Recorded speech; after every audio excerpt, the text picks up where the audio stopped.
yo, welcome back to the Cat Podcast, your weekly tour through hip hop. I am Nate Sperlin. That is Taylor McLeod. Taylor, how are you doing today? Hey, can't complain. Can't complain. It's cold as hell, but You look kind of drippy over there. Do you wanna take us through the fit? Do through you the wanna fit. Yeah, what's up? Yeah, we can. We got just a Pittsburgh Pirates hat, this small chain that's not really mean anything. I just like it. I got a Carhartt crew neck. And then because it's only top up on camera, I got some just like random shorts and some just socks on. But Yeah, no, only top up matters at this yeah, point for doing everything over Zoom. exactly. Yeah, Hey, you got the periwinkle hoodie though. You know what, man? It's the season premiere, season 3. And you just have to pop out in style sometimes. We got the Periwinkle hoodie here.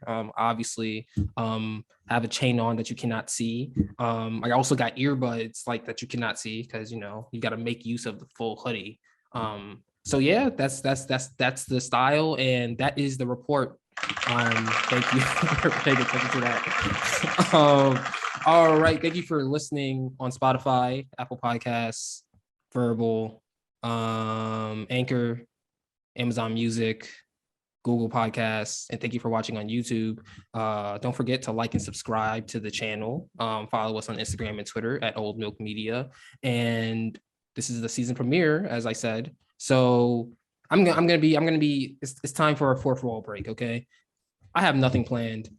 This podcast is strictly just going to be us talking about what we've liked so far from the first 2.5.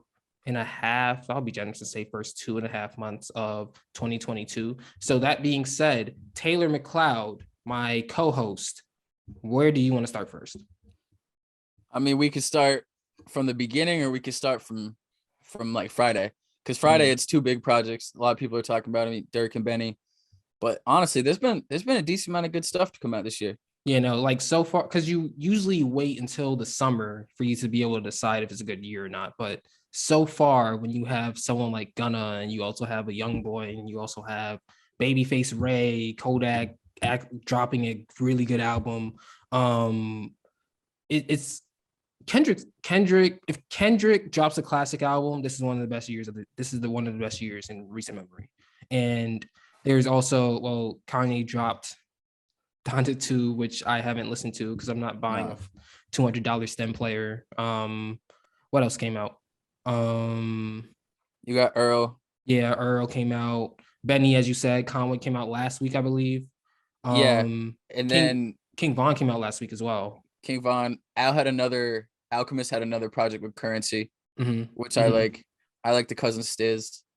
It's a bunch of stuff, honestly. I've been pleasantly surprised. Saba, that's probably one of my favorite albums of the year so far. That record's amazing. Yeah. So I guess let's start with the ones that came out this week. Let's start with Benny the Butcher. Let's start with Tana Talk 4. So Benny the Butcher released Tana Talk 4 on Friday, and of course, J. Cole is on it. As I start looking for the album here, we have J. Cole on it. We also have Stove God Cooks. We have Boldy James on it. Conway the Machine, Diddy, 38 Splash, West Side Gun, and those are the features there. 12 tracks long, 40 minutes. So that being said, what were your thoughts on Tana Talk 4? I know you were really excited for it. Did it meet your expectations? As a Benny fan, yeah, it met my expectations. Like, it's Benny on Alchemist beats, Benny on Derringer beats, Benny on Beat Butcher beats. Like, that's my favorite Benny. So it met my expectations. I've been playing it pretty much nonstop. Weekend of the Perrys with Boldy James, like I told you a couple days ago on text, is like maybe one of the most like peaceful hip hop tracks I've ever heard in my life. And when you're like listening to the words, you're like, this isn't peaceful. But like the whole everything about it just is like it has that vibe. And then the song with Conway was like real interesting to me to hear, because like even though Griselda, like they started out kind of older, they're all like mid-30s pushing 40, they've been around big time kind of now for like 5-6 years. So to hear Conway talking to Benny like, yo, we're making it, and it's like kind of a recognition of that was cool. Overall, the song with Cole is great. I know people have been critical of the Stove God feature, and obviously we have a vested interest in Stove God Cooks, so like we're always watching him. But I honestly didn't mind it that much, and I don't know. I think it's a really cohesive record. Like I said, I've been playing it nonstop. So First of all, I think Johnny P's Caddy, Benny the Butcher, and J. Cole is the best song on on the whole record. I think if the whole tape was that way, like that quality, we're probably looking at an album of the year contender, but unfortunately it wasn't like that. So you talk about the Stove Got Cooks feature on track 2, back 2x, back 2 times. I thought that Benny really did his thing on that. And I thought that when Stove God came in, he was a little bit off beat, and it was a little bit like he's trying to figure out, like you could try to hear him figure out what he's going to do. And towards the end, it got stronger, but just that middle part where he comes in and it kind of ruins the momentum of the track, kind of ruined that track for me. So that's a track that I really wanted to like, but I just couldn't. Probably if I keep re-listening to it, I'll probably get to liking it. What else did I like? I also like Tyson versus Ali was a good track. I agree with you with The Weeknd in the Perry's. That's a good track right there. I think I needed a hook on that. I think that one is more so about the beat though. But the one issue I have with Griselda, listening to Griselda projects now, is I feel like it kind of feels like they've peaked. When you look at Benny the Butcher and you look at Burden of Proof that came out in 2020, and then the project, like none of the projects that came out last year were on the same level as Burden of Proof. And this one, Tana Talk 4, also isn't on the same level of Burden of Proof. It could possibly be because of the beat selection, or just the fact that the concepts that he raps about are recycled over and over again. And obviously oversaturation makes that worse. But I think that, honestly, I think that Benny, out of the 3 main Griselda artists, I think that Benny is the one who has the talent and the wordplay to make really, really good albums. And I think that him paired with Hit Boy is probably a dream made in heaven. And I'd like to see that again. no, for sure. I love Burden of Proof.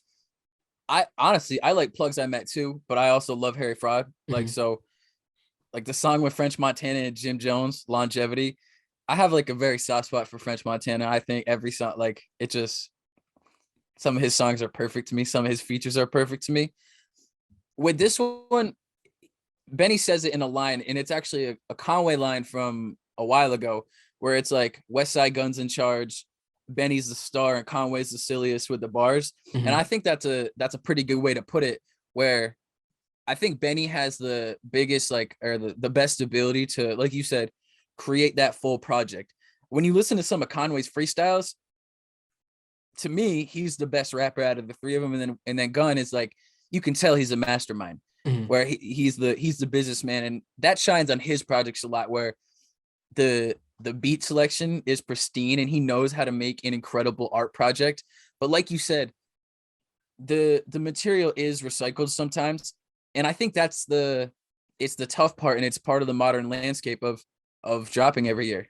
When you come every single year, it's like, all right, we've heard that.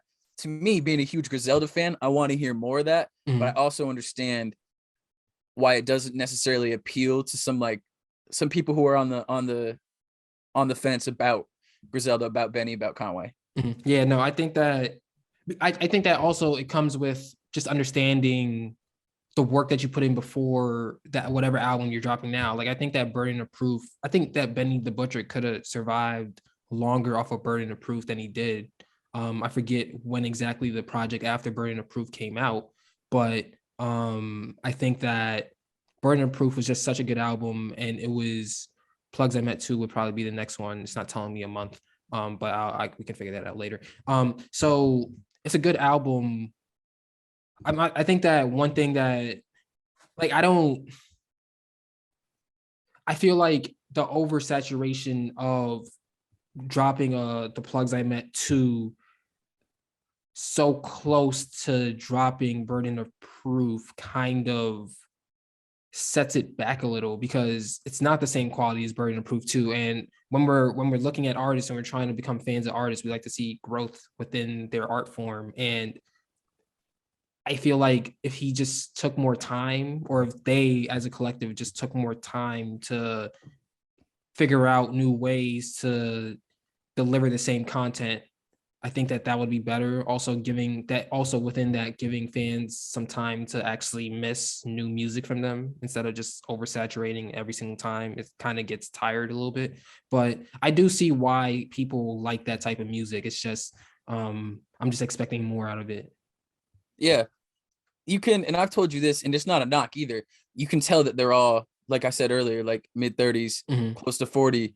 Like they popped pretty late, and it's understandable. You can hear it in the music. Like they were, for lack of a word, busy during their 20s. You know, they weren't concentrated on music.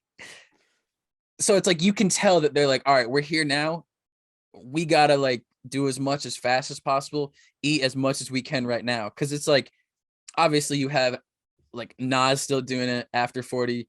Hov is after 50. Right, exactly. Like Jay-Z's older than 50. So it's like there is a blueprint for kind of sustaining it, but at the same time, it's pretty rare to have, you know what I mean? I can't see, and maybe it'll happen and maybe I'll be proven wrong, but I don't know if I can see Conway doing the things he's doing 5-6 years from now. Yeah, no. So to put a bow on this, what would you say are some of your favorite songs off of Tana Talk 4? Like I said, Weekend in the Perrys, Tyson versus Ali, Johnny P's Caddy's great. Let me grab the track list quick. Sorry about that. No, you're all good. As I guess I'll go through my favorites. Yeah. All right. So and I like 10 More Crack Commandments, honestly. Oh, that was a good song. That was a really good song. I appreciated that. I like that Diddy's on it because without Diddy, it would kind of feel like, all right, like obviously Benny's on a rock, Benny's with Def Jam, so he's stamped enough where it's like, all right, you can add a second part to one of the most iconic Biggie songs ever, but to have Diddy on it is like that, like, all right, it's all gives it more credibility. Yeah, it's like, all right, this guy was like with him when he made the first one, so now he should be there for the second. So like that was cool. Yeah. I agree with you. 10 More Commandments. Obviously, Johnny P's Caddy is something I really enjoy too. Tyson versus Ali. Throwie's Revenge. One thing I will say about this is that it did get better towards the end. So Throwie's Revenge I enjoyed. I enjoyed Guerrero with West Side Gun. And I also enjoyed Mr. Chow Hall. So yeah, that's probably at least half the album, which in today's day and age with music being released so quickly, that's a W. So probably half the album I enjoyed. Yeah, hey, I'm glad to hear it. All right, moving on. Let's start talking about Lil Durk, his new album, 7220. Here we have just about 3 features on it, I believe. 4 features. Future, Gunna, Summer Walker, and Morgan Wallen over 17 tracks. 45 minutes long. What did you think about this project, Taylor? To me, this project sounds like after the 2021 that Durk had. It sounds to me like he was able to, even though he drops all the time, take a little more time with this and come from a place of not necessarily like made it, but he's made it enough. He has a decade in this where it's like, all right, he's here and he can take a little bit different place. Like obviously Durk's always been like bragging, like that's part of the whole thing, but it's a little bit different now. It comes from like sounds to me like there's a little more like wisdom in this one. Like there's a little bit more like, let me take a step back. Let me really consider what I'm doing and give you this project. And honestly, you and I were talking about it last night. It's refreshing to me, at least, to have like that minimal feature list to just like really get inside the mind of Durk and not have it be like Durk teaming up with someone constantly. Cause even though like that is part of where Durk shines the brightest, it is interesting to get like a look at just where he's at. No, I agree. I think that the lack of features on this project is really a test to, I think it counts as a heat check for music, just because if you're able to make a project that is successful without needing that much help, it really shows how big of a star you are. We see artists like Lil Uzi, 21 Savage, Juice WRLD when he was alive. I'm forgetting some other name. J. Cole, obviously, with the whole no features thing and going platinum with that. It really shows you how hot artist is. On the other side, Youngboy as well. Youngboy doesn't really have that many features, but he's still one of the hottest artists out. So for Lil Durk to do this and do it and execute it well and still give us what we expect out of Lil Durk is really impressive. I think it's projected to sell 120 or 130,000 first week, something along those lines, and I think that that would be the highest that Durk has ever sold, which is also impressive. It shows growth. But overall, in terms of the actual music, I feel like when you listen to Lil Durk, you kind of know how the song's gonna go within the first 30 seconds. There aren't really many risks taken, and that's fine. But I feel like for him to reach that tier A status along with Kendrick's or the Lil Uzis or the Futures, for him to reach that status, I feel like he needs to take more risks. And on this project, I only really counted two tracks that didn't sound like anything I've ever heard from Durk before, and that was track 10, Grow Up, Keep It on Speaker portion was the part with the risks, and Broadway Girls with Morgan Wallen, but I won't be listening to that because we don't like Morgan Wallen. So that being said, yeah, good album for sure. I also like that he dropped it after the King Von album dropped last week, which we could also talk about after this. But he also did have some very vulnerable tracks. I think the first one was very vulnerable, started from. I think I needed a better beat on that, but I like the content that he was delivering there. What else? Track 4, Shootout at My Crib, because there was a moment where he had a shootout at his house, and talking about that, obviously. Yeah, with India. She Yeah, was there. with She was shooting with too. his That's fire. girls. So I think overall the content on this project is where Lil Durk grew, but in terms of sound, I kind of struggle to see the growth in that. That's a good point. I agree for the most part. And it's tough because like obviously there's going to be the expectation that because it is early in the year that Durk either comes, and also he's like prolific like this, so it wouldn't be surprising if he drops again this year. This is a project where I kind of wish, and I guess I can do this, everyone can do this, where I think I'll sit with it for a little while and like try to really like get into it in a way that I might not with some other projects where I'm like, this stuff that kind of sounds nice but like calm at the same time, there might be something more there that I'm not really seeing, on first, second, third listen. So I don't know, I like it. I thought it was an impressive project from Durk, and it's just I think it's a continuation of a huge 2021. I think that well, aside from the Lil Durk collab tape, I think that this is probably the best project that I have personally heard from Lil Durk. That Lil Baby and Lil Durk tape last year was underrated. There was some really good songs on there, and I thought that it would do more commercially, but I digress off that. So what are some of your favorite songs off of this Lil Durk album? 7220 is what I'm gonna call it.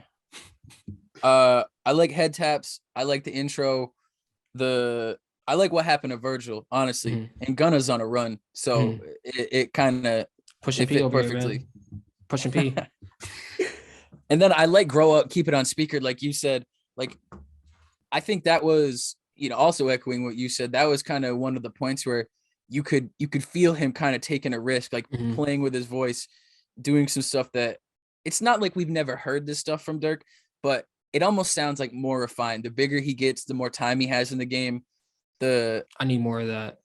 Yeah. I need and more so of like that's kind of building on what I was saying earlier. Like I want to sit with this one, but it also makes me excited to see the next one. To see if it builds on this or whatever direction he decides to go. For me, I definitely say track 3, Aha. That was one of the singles coming in, and it's a really good song. It also gets the job done when you're working out. If I'm remembering correctly, actually, let me just go to my playlist and look it out as I vamp. And then I scroll all the way down because there's so many songs in this playlist. There's like, what am I at right now? Hold on, I got you right now. 1,399 songs. Yeah. So I have Aha, I have Shootout at My Crib, Golden Child, Petty 2 featuring Future, Barbarian and Grow Up, Keep It On Speaker. Those are some of my favorites. And that is the week in hip hop. So now let's just start talking about some random shit that happened in the past 2 months and a half. So do you wanna start with who do you want to start with? I think there's a bunch of places. I think we agree on that Saba record. Mm-hmm. I love that album. That right now it's probably the album of the year to me. 2.5 months in. It's no disagreement from me. And I've liked some other projects a lot, but that record just has so many. Every song is like so listenable, but also like has such like a strong, I think message is a corny way to put it, but it has a strong like listen, like you got to pay attention, and not in the corny way either. It's like you got to pay attention because you want to pay attention, not because like, you know, not a shot, but like an older version of J. Cole where he's like, pay attention because I'm so smart. This is like, pay attention because you should. Like, pay attention because like I'm here, I'm telling you, I'm vulnerable. Honestly, we talked about it with Durk. I maybe would have liked it if there were less features on this to get more just straight from Saba, because this is such like a personal and vulnerable record that it almost would have been nice to hear just him coming through more. But I think all the features are perfectly placed regardless of that. Yeah, I really like that album. I think that Black Thought at the end with I think that every concept on that album from track to track was executed really well, from the standpoint of even a little detail at what's the name of the last song? Probably Few Good Things is probably the name of the last song. If I'm it is. The album is called Few Good Things, and the last track is called Few Good Things as well. And on Few Good Things, the song, every verse ends with I believe the first verse, Saba ends it with bad things come in threes, good things come in few, or something along those lines. And having Saba end every single track like that, every single verse on this 7-minute long song like that, and also having Black Thought play into that as well, and ending his verse with some variation of that too, really shows detail to me. 2012, the storytelling on that is beautiful. Make Believe, him basically rapping about his mother and talking about how like they made it and when he's not supposed to necessarily be here. I enjoyed that as well. I think that throughout Survivor's Guilt with G Herbo is when G Herbo's rapping and he seems very hungry. He seems very starved. So I'm excited for whatever G Herbo comes out with next, because I think that G Herbo is one of the more underrated artists. And I think that as a lyricist, he's really starting to grow, especially with the things that he's starting to rap about over the past 2 or 3 years. But that being said, even the intro, the calm start to the project and how everything just flows from track to track is beautiful. Sequencing is something that is one of the most underrated qualities in an album, period. And just to see that being executed so well is very important to me. So that's probably why Few Good Things is my album of the year so far. You said it perfectly. Sequencing is not necessarily a lost art, but for a lot of stuff that's just going for that big first week number, the sequencing isn't necessarily as important, because you can have one song carry the rest of them no matter the sequence. Like if you see a couple big names in the feature list on a lot of current albums, you're going straight there first. You might not even play everything else. This record is definitely made to be played front to back in order. Exactly. And Fearmonger in 2012 to me stand out among the rest. And it's just, I don't know, it's something I've missed a lot. I think if you look hard enough, you can find vulnerable, introspective records everywhere. Like they're not dead like everyone wants you to believe or wants us to believe. And sometimes I fall into that trap too.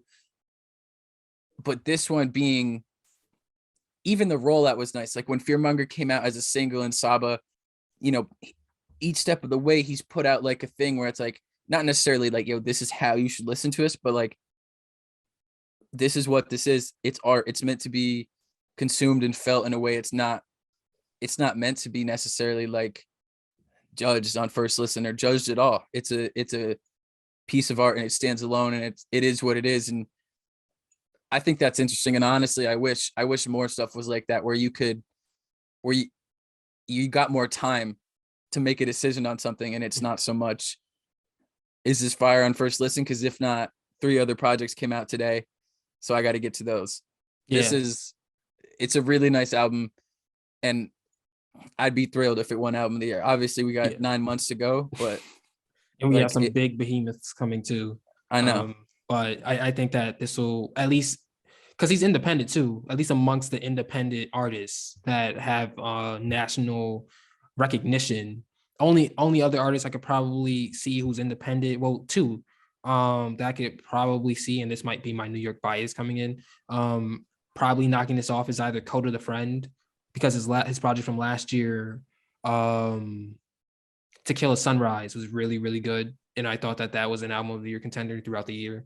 And also Joey Badass, because Joey Badass's last song that came out, not this week, but the week before, was really, really good. And I think that if he's starting to get into his prime level and can deliver something that is a worthy follow-up to All American Badass, I think that Joey Badass will be right on top again, because he hasn't really been making music as much. He's been acting in Wu-Tang, and he's been in Mr. Robot, 2 shows that I really like. So not really mad at it, but where's the music? Same thing with Childish Gambino too, where I like Atlanta, but come on, Donald, come on. Yo, I was watching The Shop, came out last Friday, and he said that he made all of Awaken My Love because someone told him he couldn't make a hit. So he made Redbone and then made the whole album around it and was like, there you go. So we gotta tell him that he can't rap anymore, is basically what you're telling me.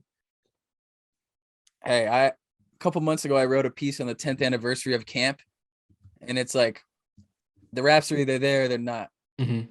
So, but I'm glad you brought up Joey Badass, because he's someone who everyone knows about but doesn't necessarily get the shine that he probably deserves for like the elite talent that he is.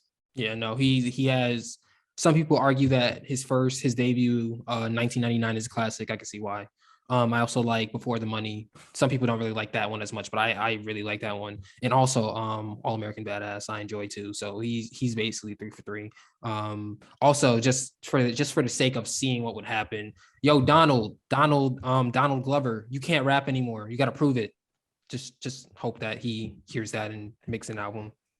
I tried, guys. You can't say I didn't try. But I think that Camp is a really, really good album. I think that because the internet is really good too. I think there's a debate amongst people who like both albums, which one is better. And I'm curious to hear what you think is better. I think that Camp is probably better. So it's interesting because we're at the perfect age where Camp, because of the internet, they all kind of matched up where we were, kind of like coming into this music thing. So like Camp to me still holds up. Camp to me is super vulnerable. There's some moments on it, because I went back to it because it was 10 years this past fall. There's some moments on it that are like real cringeworthy. Yeah, like looking 10 years back, I'm like, very. He has one line that is insane. I'm not gonna repeat it verbatim, but he basically says, "I made the beat R word, so I'm calling it a slow jam." And it's like, at the time, it's like this went off, and like obviously there's been some people haven't, like, there's been some awareness about why not to use that word anymore. But at the time, it was like this is a legit top level bar. Like and this might be this is probably a hot take. I think that if Childish Gambino kept rapping, I think that he at some point within the past 10 years would have been regarded as like a top 5 rapper. People sleep, like Stone Mountain and Kawhi were crazy. Those tapes he released after because of the internet. The one Stone Mountain is a Gangsta Grills mixtape with DJ Drama. Yeah. And he's like rapping on it, which I understand why some people don't necessarily like it. But even if you go to the freestyles, like there's one, it's like Late Night with Rosenberg. He has the one on Sway where he's rapping over the Pound Cake beat. Like I didn't think that having a conversation in the middle of that too, isn't he? Yeah, he stops and has a conversation and then mixes it back in.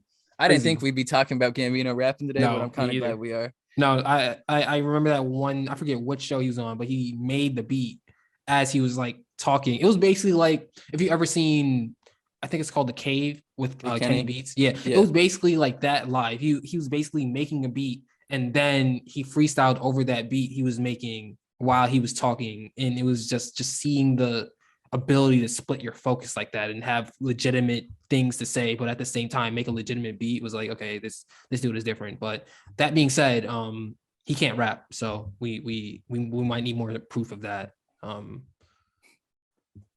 Yeah. trying. Hey, I'm trying. it's a valiant effort. I respect it. Yeah, you know, sometimes because rappers get mad when you tell them they can't do things, and then it leads them to do what you actually want them to do. So, I know. but Except that being said, he's like, I'm just gonna dominate multiple media. yeah, He's like, oh, I can't make the best show on TV. All right. I mean, Okay. Snowfall is looking pretty good. I mean, I gotta get into that. you gotta. I gotta get into that. I've been deep in because with March Madness on the like around the corner and then NBA playoffs coming up, I've been deep in watching everything basketball. Like all the 30 for 30s, I've been like going back just like on some real like nerd shit, like watching like Winning Time with Reggie Miller and Spike Lee and stuff like that. Like really getting into it. Have you seen the Lakers show? Yeah.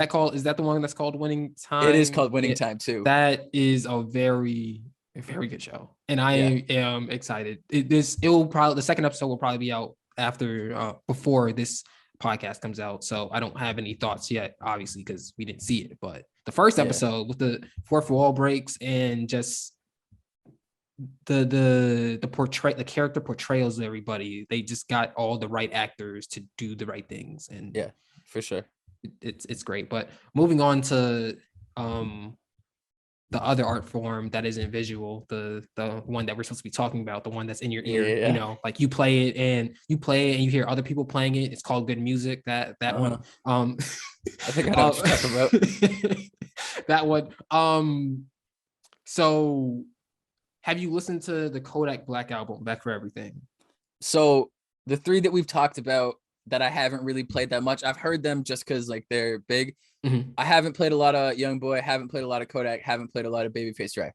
Okay. Well, okay, so let me start with Kodak. Kodak's album, were you a Kodak fan like at all? Or were you just like, you understood he was big, but I understood he's big and I understand the talents there. It's like I've never been like, all right, I'm spinning Kodak constantly, but I get why people are. Yeah.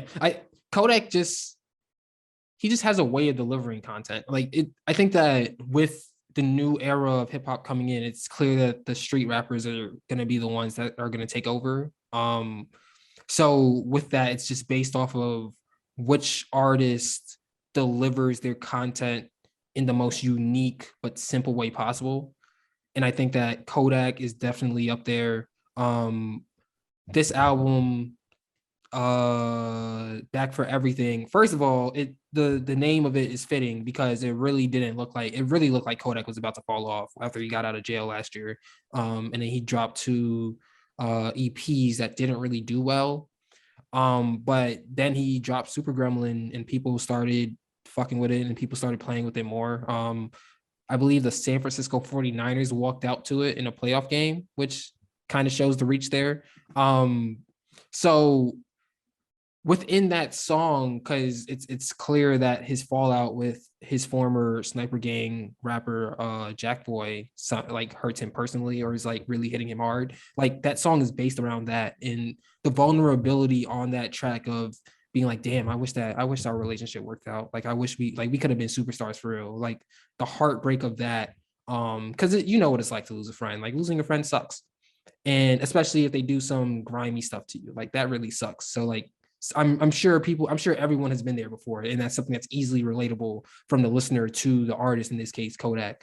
So Kodak putting those sentiments on wax and basically making probably at this point the song of the year is impressive, and then continuing that trend on throughout the rest of the album is super impressive to me too. And I think that Back for Everything is probably Kodak's best album in my opinion, because I did start going back to listen to the previous Kodak albums before, and nothing. I mean, also because they're older, so we're in 2022. A 2017 project isn't going to hit you as hard as it would have in 2017. But just based off of, I guess, recency bias, Back for Everything is probably the best Kodak project in the discography. Yeah, like I said, like I end up getting a lot more understanding of like where he's at through socials, like Mhm. whether it's his posts, whether it's being close with like Lamar and the Ravens, Mhm. trying to when he was like, I'm gonna go back to school and play college football. I was like, all right, like you know what I mean. So like that's kind of the level that I'm a Kodak. You know, I'm not even a Kodak anything, just like kind of like following him in his progression. But it's undeniable that like 15, 16, 17 era where him, Uzi, X, all them, they like changed some stuff. And they're like legit like pioneers of a certain lane of hip hop that ultimately took over Yeah. like how music works. Yeah, like say what you want about Kodak. Musically, he's a legend. I don't think anyone could I don't think anyone could really take that away from him. Um, the fact just based off of what he was doing and Tunnel Vision being a huge hit, having other huge hits, Rolling Peace with XXX, that being a huge hit as well. Um, you can't really deny Kodak's legend. Also, No Flockin', which is a track that people like, which is also the track that Cardi B remixed for what was her first hit song? Bodak Yellow. Bodak Yellow. That's the track that Cardi B drew inspiration from. So there's Yeah. legitimately, and Cardi B has also said this, like there's legitimately like she would like that track came from No Flockin', which shows Kodak's influence, not just in his subgenre of hip hop, but in other subgenres as well. So I think that this project is definitely something to take a look at for sure. You also mentioned Babyface Ray, which is also right here.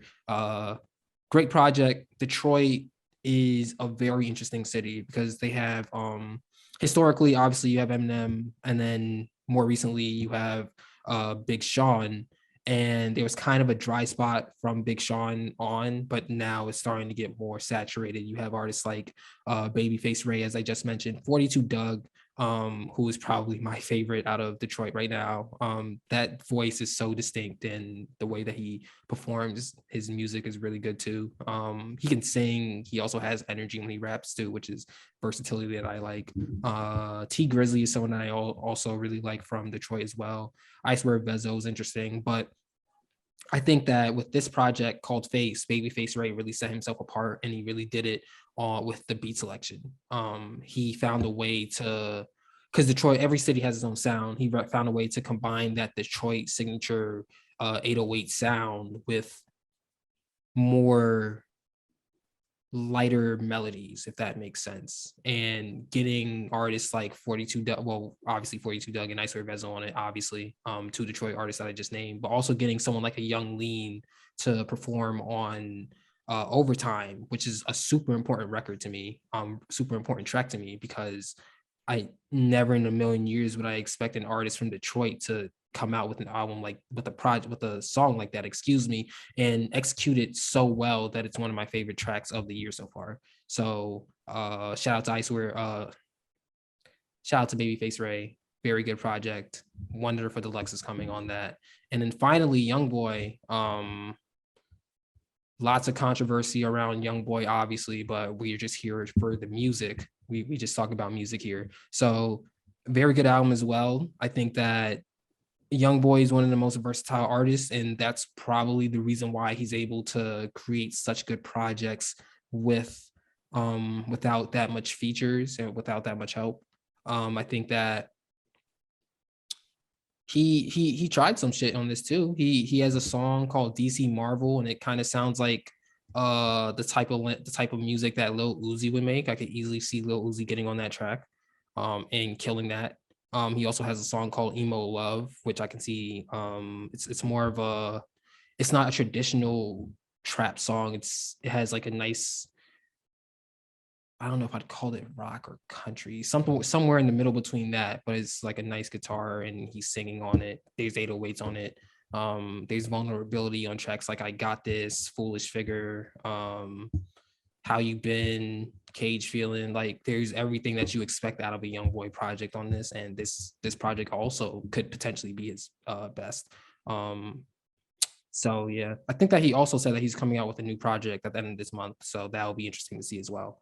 But yeah, that is my, those are probably three of my favorite projects. Well, no, they are three of my favorite projects. I don't know which one's my favorite. And also, did you listen to the Gunna project, DS Yeah. Forever? Honestly, I think I like it. I think obviously it's been a couple years since we've been out of school now. Mhm, That's a project that I wish we were still there for, mhm. where it's like we're like the way that kind of music spreads in that scenario is isn't always the best, but sometimes with like real special stuff like that, like I could have seen that being like a like when me and you we had the speakers in like in the apartment and stuff like playing it like that. To me, that's a project like Push and P. Obviously, that's the big one, but that would have like that like kind of like hype feeling where you're like, all right, we're getting ready for whatever's about to go down for the night. I wish that like almost that I was like not younger necessarily. I wish that I was kind of like in a situation though where like everyone was around you hear it constantly. Yeah, no, I think that Push and P is also a contender for Song of the Year. It's simple. Like the one thing about making it hit is that it has to be simple and it has to be catchy and it has to be good. And the chemistry between Gunna, Future, and Young Thug. First of all, I don't think you can see a Gunna and Young Thug pairing on a song and question if it's going to be good. It's going to be good. There's no question about that. Also, a Gunna and Lil Baby pairing, that's going to be good. There's no questions about that. And Future, Taylor is also a Future enthusiast like me. Like we could sing the praises of Future all day. So just putting Future in the middle of that with Gunna and Young Thug, and also Future and Young Thug together, that's not questioned either. There's a lot of things to not really question and just accept that are good on this project. I also think there was some vulnerability here as well on So Far Ahead Empire. That outro track was really good. Missing Me was good. Private Island, the intro track was good. I really like IDK the Bitch by Gunna featuring G Herbo. The beat is crazy. Also, just G Herbo once again rapping like he's starving, and he's probably going to drop one of the best albums of the year. Is really good. 25K Jacket with Lil Baby, can't question that. Just a really good project, and it really shows Gunna's growth over the past 2 years, because his last project, Wanna, I didn't really like it that much. I thought it was okay, but I thought it was a little overhyped. But when you hear Gunna, first of all, when you look at the YSL collective and you look at what they've done over the past few months, especially with the Young Thug releasing Punk, which should have got more attention, but it didn't. And seeing the experimenting going on with that and seeing how well Gunna complimented Young Thug on some of those songs, you kind of saw that Gunna was about to evolve into the next level. Even before that, on Slime Language 2, Gunna trying some things on that. So this project is basically everything I could have asked for out of Gunna, especially after listening to his growth from Slime Language to Punk to now this. He also claims that he's going to drop another album this year. I don't really know why, because I think that he can survive off of this till next year, but we'll see. I think it's so important what Gunna's been doing for himself. Obviously, like the YSL thing, whatever. But when he was coming up with Lil Baby at the same time, it was like Gunna and Lil Baby, Gunna and Lil Baby, Gunna and Lil Baby, which was amazing to have those two rappers coming up, same city, kind of like both under Thug for a while. But for those two to have it's like not a bad, there's no animosity split, but for those two to take the separate paths they have, I think have been huge for both of them. Obviously, kind of like 2020, I feel was like Lil Baby's year. And I've seen a lot of people over the past 2 to 3 years kind of argue that Baby might be the best rapper like out right now. But I think it was so good for them to kind of like get on these separate paths so that they can like both shine respectively. And especially Gunna, and it's such an underrated part of becoming a star like this. The fashion stuff where it's like it's actually pushing boundaries. It's actually his own thing instead of, because there's a uniform, you know what I mean? There's a uniform, and he is kind of like broken out of that. Like obviously the most famous one is like the whole Rick Owens fit with the boots that Rihanna did for Halloween. But like, it's just been really nice to see Gunna like take full control. And this isn't to say he wasn't in control, but really he's controlling every part of his process, how things are presented. And it's just, even down to the cover, I think this album cover is one of the best album covers I've seen in a really long time. He's had some really good album covers in the I past know. too, because Drip or Drown 2 was also a very good album cover. Yeah. And it's so nice that Atlanta is so collaborative. Yeah. Like in a lot of other cities, there's like beef is part of the music. But for the Atlanta artists, the biggest Atlanta artists to all consistently be getting on songs with each other, it just creates such a, it's not necessarily a sound. Obviously there is an Atlanta sound, but it's like adds texture to everything when you know that like Future's going to appear, when you know that Thug's going to appear, when you know Lil Baby's going to be there. And it's not in a stale way. It's like you're excited for it, because it could get stale. There are artists where you know that Feature's coming and you know exactly what the song's going to sound like, but to hear all those artists, but specifically those four, and on this project Gunna leading it, it's like I'm still excited to see what they're going to do next when they get together. There's no part of me that is like, oh, this sounds like that, or this sounds like that. It's like, I want to hear what Thug's doing on the new Gunna project the same way I want to hear what Gunna's doing on the new Thug project.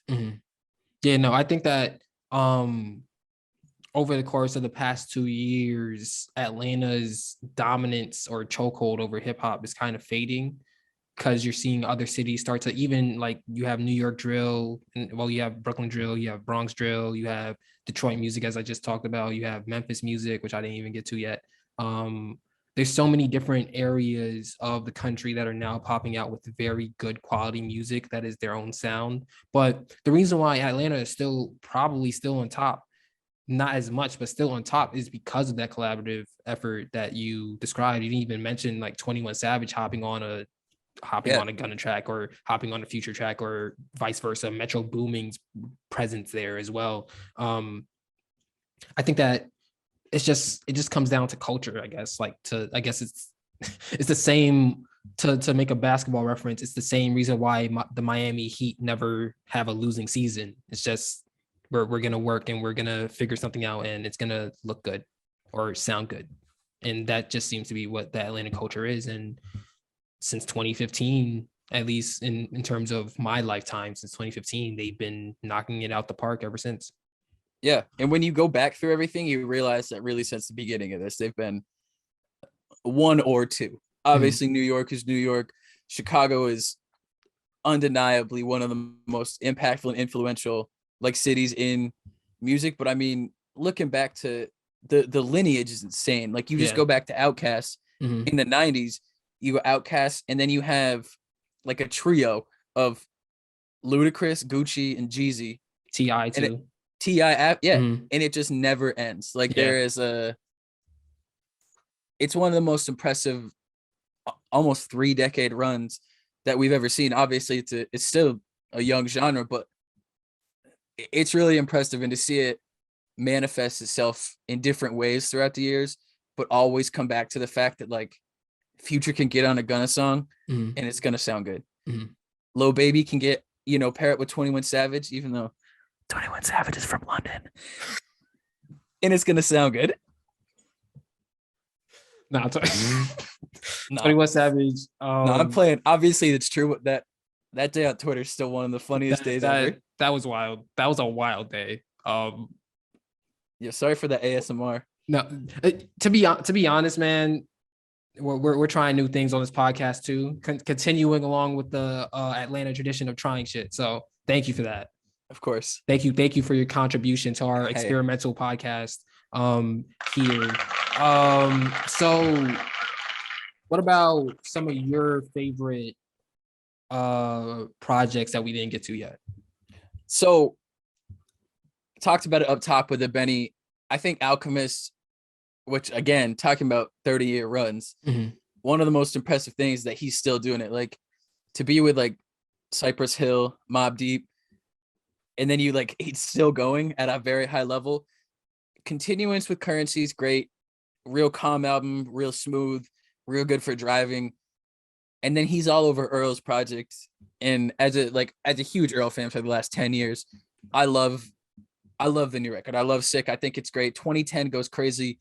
Lobby's amazing. And overall, I know that we've talked about this project, and I'm curious to know, in a fleshed out way, what you think of it. Mhm. But it's so good. And with this NBA Leather tour that unfortunately I didn't get Mhm.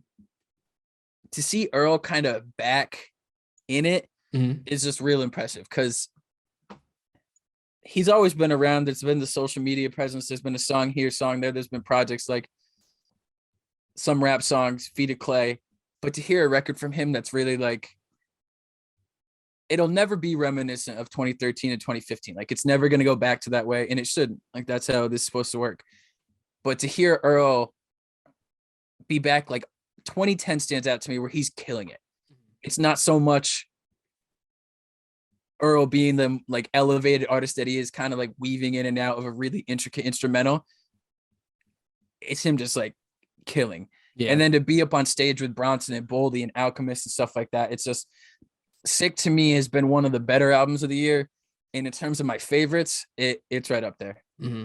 I think the thing about Earl for me is that it's clear that he's talented. It's clear that he can rap. He puts words together well. It's just that what do we be saying though? It always goes back to a content thing for me, because even I think that on the other side of it, when you have the rappers who they switch styles so often between songs of I could rap on this song, I could sing on this song. I think that they have an advantage because they don't have to focus that much on content, because they can just focus on mixing everything up in terms of sound and cadence and stuff. But for the traditional rappers, I think the one thing that sets a Coda, the Friend, or a Saba apart from Freddie Gibbs or Earl Sweatshirt for me is the fact that when Coda or Saba rap, they have some, like they're legitimately trying to tackle some form of subject matter that's like they're gonna build this whole song around this. And I think that when Freddie Gibbs and Earl, when they rap, I think they just go.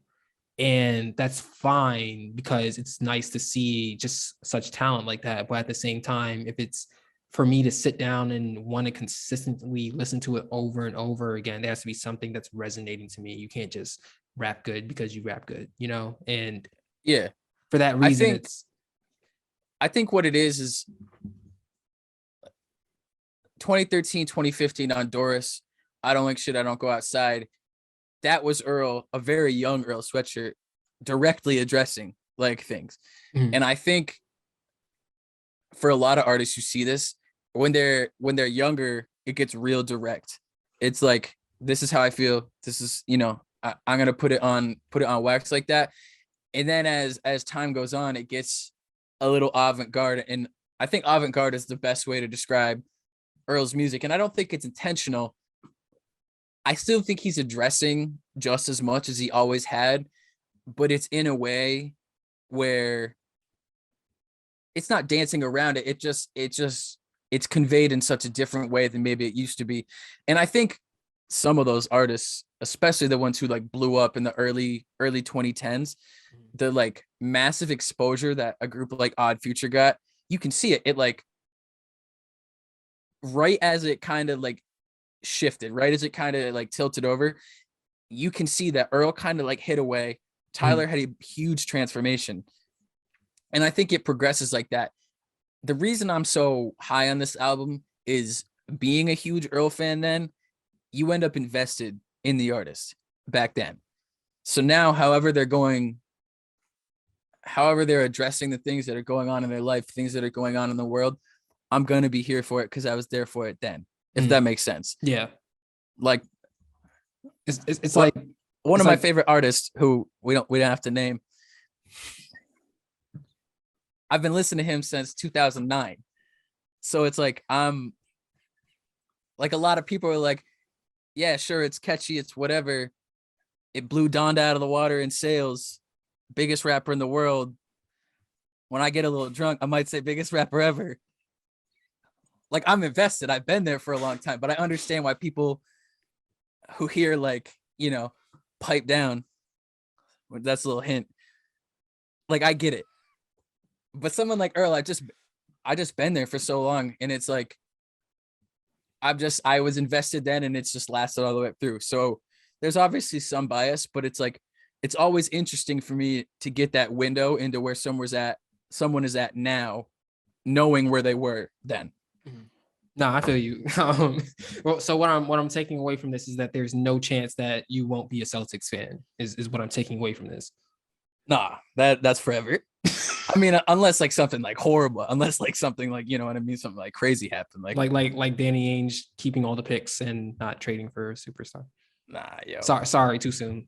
Tough subject. No, I mean, yo, Brad's been undoing everything he did. No, he's Danny done gets a more bad than I rap thought. too. He drafted Tatum, he drafted Jalen, drafted Smart, drafted Grant Williams, and drafted Jalen. What, So it's what like about Robert Williams? That's what I said, didn't I? No, you said Grant Williams. I was gonna say like Oh. that's the first time I That's heard what I Grant meant. Williams get some love. No, so it shit, we're back in basketball again. Tatum, Brown, Smart, Rob Williams. I'll throw Grant in there. He's the third best 3-point shooter in the league. He initially got Horford. He had his bad parts where he was obsessed with picks 14 through 16. Obsessed. He loves them. He's like, this guy we're going to get in the middle of the first round who will never play. Romeo Langford, I'm sorry. I love you. There was no need for it. And Brad's been like, all right, we're getting rid of all that. Taylor is, I said on It's All Opinion episode 5 that Bobby Manning was 1/3 of the reason why I care about the Celtics. Taylor is another third of why I care about the Celtics. Oh, you're a closeted Celtics fan. Maybe. We'll get you there. Yeah. I mean, if I ever settle on the team, we'll see. Nah, you're pyramid scheme of teams and players you like, so you never lose. You said you wanted to come on a pyramid scheme. Pull up.